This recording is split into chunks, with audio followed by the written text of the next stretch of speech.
So I'm Jennifer Miller. I teach at Oak Ridge Lower Elementary and I'm a second grade teacher. For our SLIC, we decided to focus on vocabulary. So we were working on all the content and process vocabulary in science, hoping that the kids would get a better understanding of what we were learning and also integrate that vocabulary in their conversations when they were talking about science and even let it spread across other subject areas. My name is Kelly Fuller and I am a second grade teacher at Oak Ridge. We're working together on a unit called The Changing Earth. And we did talk about many different, we could have done text sets or vocabulary or focused on writing.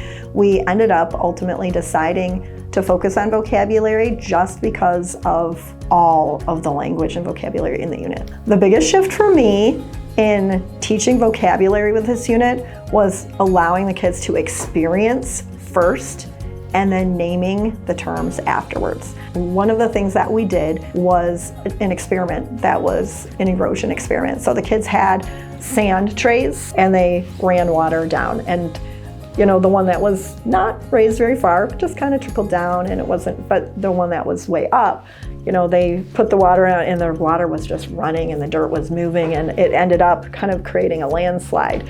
And the kids, you know, didn't have that language. They didn't have the words for that. And to listen to them describe it while they were experiencing it, they're like, oh, it's a waterfall. And they're doing, you know, saying all of these things. It's making a dam at the bottom because, you know, they were seeing the water kind of pool there.